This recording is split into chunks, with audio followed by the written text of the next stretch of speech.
Well, I need to welcome you back, and for us to still remain with the big story for today. We're talking about that very release of the National Bureau of Statistics yesterday afternoon, to be precise, when they stated that the inflation rate for December rose to 28.9%, up from how it was 28.2% in the month of November, and is already getting many economists a bit worried looking at the projection that will be for the year 2024. But anyway, that's what we're still having as a major discourse, and I still have no other person but Comrade Emeka Wokocha helping out with the discussion. But as much as we love to do this, we need to also go on a break and get a message from our sponsors. I'm talking about Beneta Gas, that's located right here in Ughelli, Warrior and Environs. And when we come back, more on the big story for today.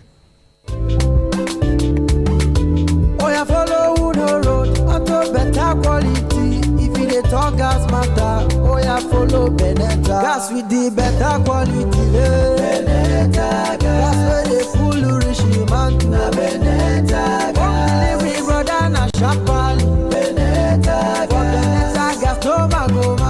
Beneta gas. Different type of gas cylinder. Beneta gas we go last you well. Beneta gas. Beneta now do. Beneta gas. Service in a them they run. Beneta gas. Make you carry go.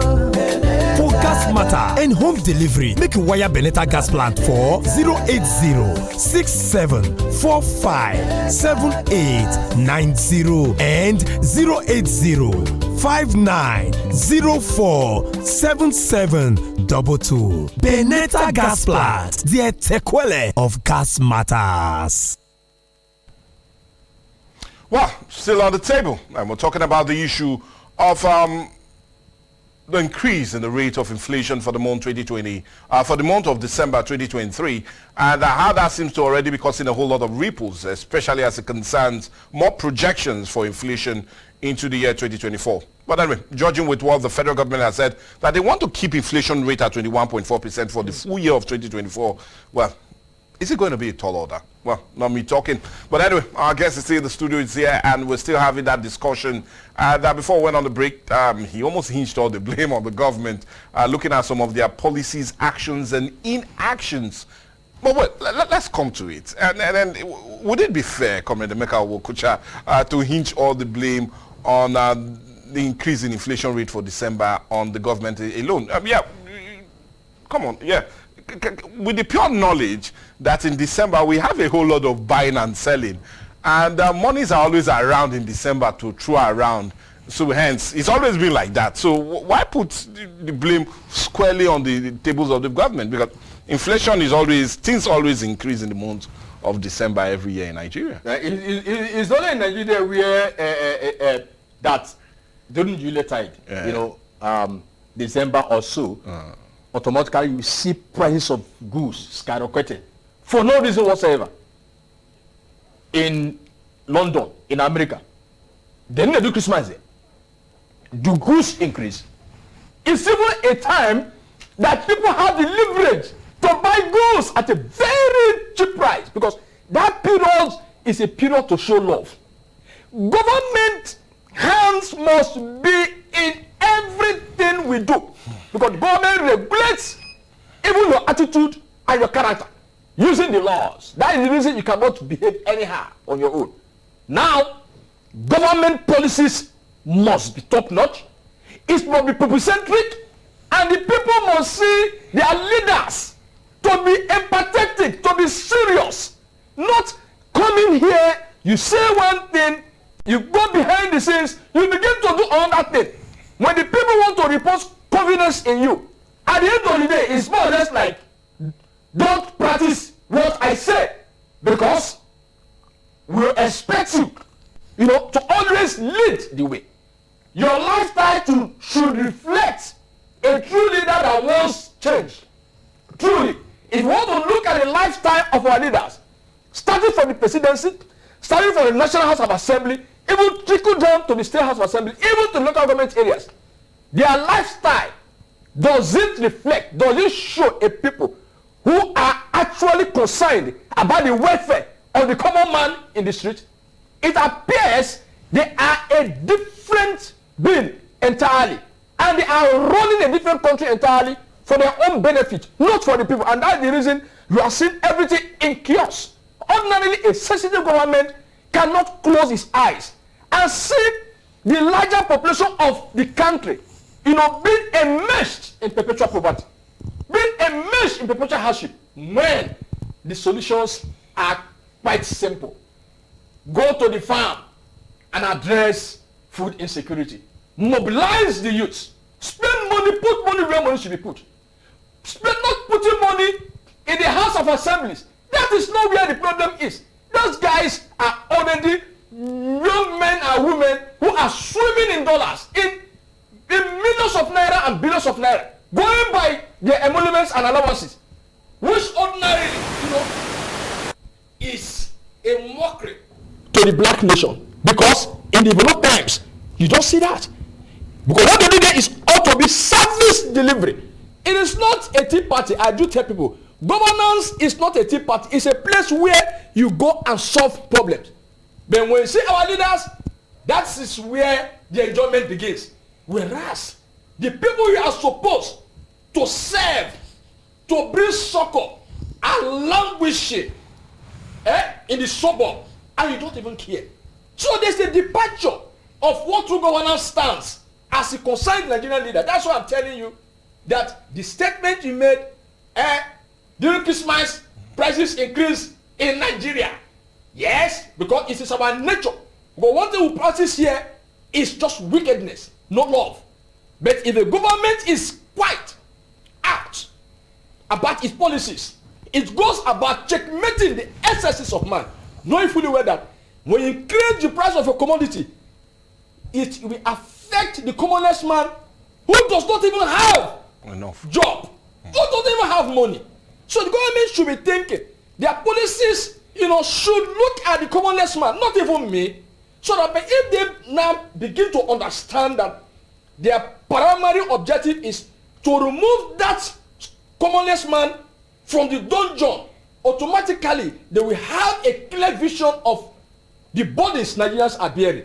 But if they don't capture that commonest man and they begin to look at Nigerian problem from the comfort of the palatial homes, that is where they're getting it wrong. Okay, now, as much as you feel the policies or actions, or rather inaction of the government is also a driving force, I want us to also look at one that many will also hinge the blame for the increase in inflation for last month. Now, if we take our mind back to the very last day of December, November 2023, and we look at the naira to the dollar, both at the power market and the iron-in window, for the last day of November, the naira was about 1,160 and 820 respectively, both in the parallel and also in the iron window. But if you now look at what it was in the very last day in the month of December, it rose now to 1,215 naira in the parallel market to 888 also in the iron. So let's look. Do you feel the volatile nature of the naira also is a driving force that will keep having inflation hit a record level high than it has been in a couple of months? And are you quite comfortable with the direction the federal government is taking as it concerns the forex? Because why we're asking that, before now, it was almost running at two different parallels. But the government came and collapsed everything into one, trying to see if they will one day match. But it's not matching at all. We still have a differential of 200, if not now increasing up to 300 and 400 naira, as we're talking about the iron and the power market. So let's look at that. The volatile nature of the naira as against the dollar. Yes, what stresses on naira? What stresses on naira is the performance of your economy. If Nigeria, is a country that puts its strengths on production, production. There are certain goods that Nigerians shouldn't go abroad looking for. Nigerians shouldn't have any problem with solving our food insecurity. Nigerians shouldn't have any problem with solving our textile demands or needs. Nigerians shouldn't have any problem for solving some of the issues that domestically and locally, we can solve. And how do you solve it? Government must be very, very practical, be proactive, a visionaire, be able to understand which road are we going, because governance is business, it's purely business. If you do not make profit and you lose every day, it will take you to the dungeon. That is exactly what we are seeing currently. Are we a manufacturing country? Were we not manufacturing countries? If I should give you a plethora of companies, viable companies so to be, that have closed down, that are moribund, you will weep. Will a sensitive government open its eyes and see such, humongous companies winding up, closing up, going moribund? What will make them go moribund? If not for your frustrating policies, why would government shoot itself in the foot? Are we not pro-Nigeria? If we are not, who is ruling us? Are we not Nigerians ruling Nigerians? Do we import our leaders from abroad? So why would we not do our things domestically? Why would we not take this country forward? Why would we not be proud of our country? Because the pride in your country is that your country is strong economically, strong politically, strong technologically. Last year here, India, was able to go to the moon. Yeah. They landed at the southern part of the moon. India here, the very first country to do that, joined the League of 4 nations that have achieved that feat. Soviet Union, United States of America, China and India. Third world country yesterday. How do they achieve that feat? It's not all about rhetoric. It's not a wishy-washy thing. The governments they had over the years were apt, thoughtful, committed. They have zeal, patriotic, and they have achieved it. So they set a goal for themselves and they work tenaciously and religiously to achieving that goal and achieving it. What goals have our leaders had in the past or apparently have set? We are talking about the Naira. What value do you think the Naira will have? When people who are running America are men who are committed to striking the chord, breaking the ice, whereas even those behind your policy who are the Nigerians and even the people sabotaging the country Nigeria, they're not even concerned about the Nigerian thing. The Nigeria is just a platform for them to stifle, for them to swindle, for them to starch their pockets with ill-gotten wealth. No one is protecting that brand called Nigeria. They are not even concerned about it because after today, the next day, they are in US. The other day, they are in France. They are not even concerned. Here is more or less, like a site where you go and work the money, you collect all the money, and you move away. They are not even defensive. They are not even protective of the economy and the country called Nigeria. That is the reason. Corruption is the reason. If the president understands and wants to weed corruption within the circle, the liberalization of the forest shouldn't cause this free fall of the Naira. The cause is corruption. Whose people are behind the policy? The Nigerians running it. Are they patriotic? Are they concerned that Nigeria, the Naira will lose weight? Do they feel it? Do they feel inconvenience when they sleep? I hear about that. But the American will never allow the dollar to lose its fame. They better die for it. Would the Nigerian man who is behind the policies stand firm for Nigeria or the Naira to defend it? Rather, he sees this as an opportunity to further worsen the situation. Is it not? Our problem is that corruption. Nobody believes in this brand called Nigeria. Then there's another question you ask. What is it again? Concerning? Yeah, the direction the government has taken on account of it. Are you comfortable with the direction? And you just said merging both of the windows has not done the magic and will not do the magic. See, sir. Would you say Nigeria don't have capacity to get anything done rightly? We do. Good. Overseas, Nigerians are members of international boards and they are doing excellently well. Of course. We are gifted. No policy that will be rolled out. All the policies over the decades, they have been rolled out to ensure the Naira is strengthened. Did they work? Are you telling me those policies in a way they were not properly packaged? How will they work? Who are the drivers? It can never work. Because the drivers do not believe in the entity called Nigeria. So the policy the government has brought in place, beautiful, but the drivers do not believe in this entity called Nigeria, sir. I would say it here, their character, their minor, you know, their body language will tell you that they are still after their personal aggrandizement. Okay, now, not to defend the country, talking not about to defend the policies, and not to do I'll play with you right time.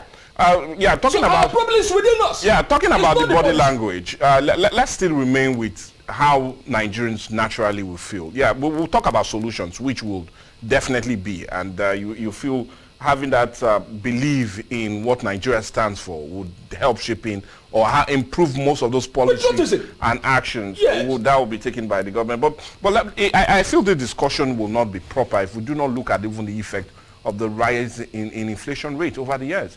And yes, undermining will allow us to look at what effect this will have on Nigerians. But I also want us to look at what it means for businesses in this country. Sure.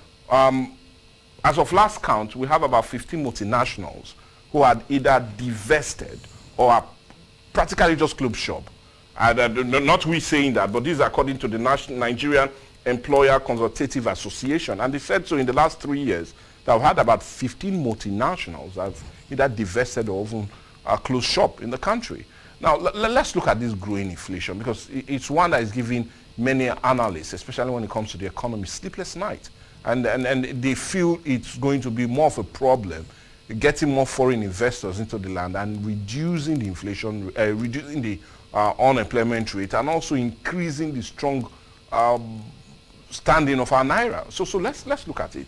Let's look at what this constant increase in inflation rate will mean. Because just last November, we had 28.0%. Now we're having 28.9%. And most likely, only God knows what it will be for January. But we'll just hope it's a bit better. So let's try to understand that.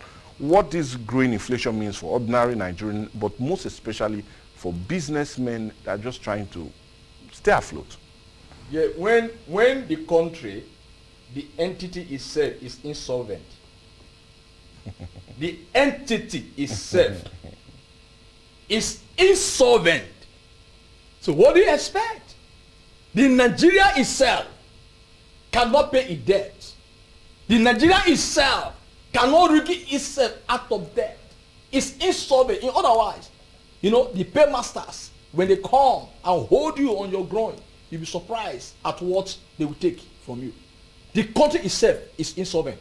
So it has boomeranging effect. That tells you that those that manage our resources are not good managers. It is quite clear.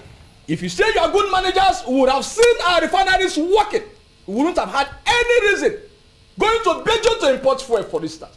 Nigeria would have been the only country among the OPEC nations that import 98% of petroleum products into this country. Quite unfortunate, quite disheartening. It calls for national money. So the government has not gotten its ass right, and they're not even ready to get their ass right. Ordinarily, the impact you are saying is already being visible in the street. It touches me. The jobs are nowhere. If it were in developed countries where our friends will say they pay bills, they pay bills, but they work the money and pay bills, it's a different thing. Perhaps you may not have enough to keep, but you take care of your family, you pay your bills, you enjoy the services you pay for.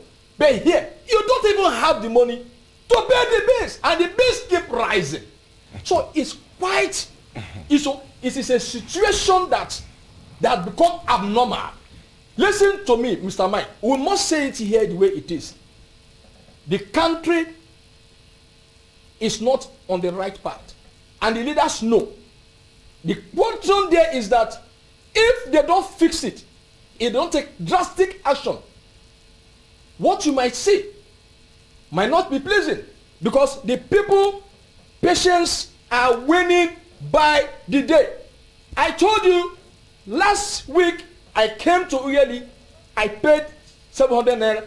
When I hit the road this morning, They told me 800 naira. I did not even complain. When I got out over here, ordinarily, Keke takes me down here, 100 naira. As I hopped into one, they said 150. I did not complain. Mike, I have never had any opportunity that increased my earnings. The earning keep depleting.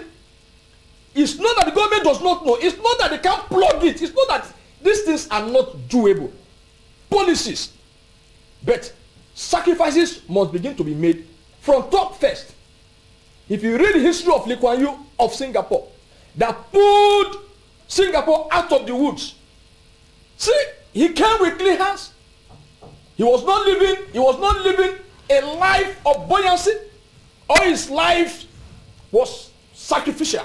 But anyway, I played with you. We're not going to sacrifice this discussion. We're not going to stop it, but we need to stop now. We need to go on the commercial break. But when we come back, more as it centers on that rise in inflation rate, especially for the month of December, as stated by the National Bureau of Statistics just yesterday afternoon, and how it's already creating a whole lot of discourse, especially as it concerns the economy and where we should be heading to.